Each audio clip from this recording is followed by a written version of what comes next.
Hi friends, I am doctor Ashutosh Gupta and आज हम बात करेंगे किडनीज़ के बारे में। तो जैसे हमको पता है कि किडनीज़ बेबी में उसके ब्लड को फ़िल्टर करती है और यूरिन बनाती है।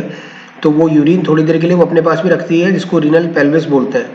तो उस रीनल पेल्विस में वो थोड़ी देर के लिए उसके यूरिन को स्टोर करती है और फिर वो यूरेटर्स के द्वारा वो यूरिन जो किडनी में बना है उसको वो यूरिनरी ब्लैडर में नीचे भेज देती है, राइट।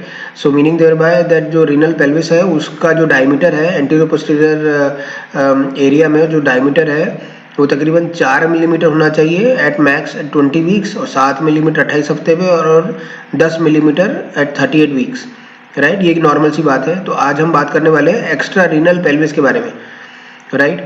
सो जब बाइलेटरल रीनल हाइड्रोनेफ्रोसिस के बारे में बताया तो बेबी की जो एग्जामिनेशन है वो ग्रेटर डिटेल में देखने की इसलिए ज़रूरत है कि हमको ये पता करना ज़रूरी है कि वो जो पेल्विस है कभी कभार वो एक्स्ट्रा रीनल भी होती है, जो कि नॉर्मल वेरिएंट हो जाता है। डायलेटेड है तो तकरीबन एक 7 मिलीमीटर के आसपास है और दूसरा तकरीबन 10 मिलीमीटर के आसपास है। लेकिन अगर ध्यान से देखिए, so what we can identify कि जो रीनल पेल्विस है वो बाहर है, किडनी के जो रीनल कैप्सूल से बाहर है। So this is a bilateral extra renal pelvis. So meaning there बाय कि ये इनके डायलेट होने की ये रीनल पेल्विस बाहर है, right. So meaning there bye these are bilateral extra renal pelvis. तो पेल्विस डायलेट होने के बावजूद भी ये बैक प्रेशर चेंजेस करके रीनल पेरेन्काइमा को खराब नहीं करेंगे, और हमने आइडेंटिफाई करा है कि ये नॉर्मल वेरिएंट है।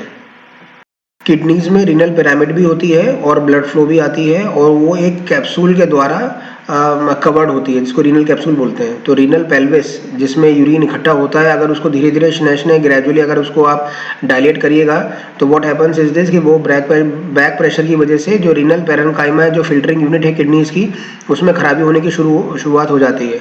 तो उसका ऐसा रहता है, कुछ ग्रेडिंग भी है, माइनर और मेजर कैलिसियल डायलिटेशन भी है, और ग्रॉस हाइड्रोनेफ्रोसिस हो जाती है।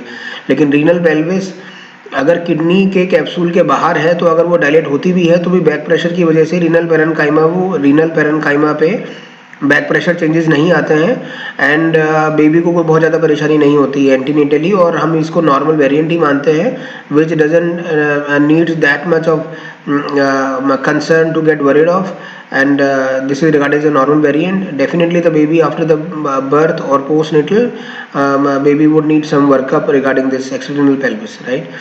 So differentiating between hydronephrosis, in which the renal pelvis is inside into the renal capsule and can lead to major and minor calcium dilation and back pressure changes, and vis-a-vis with these extra renal pelvis, which is regarded as a normal variant. Okay, thank you very much for your patient listening.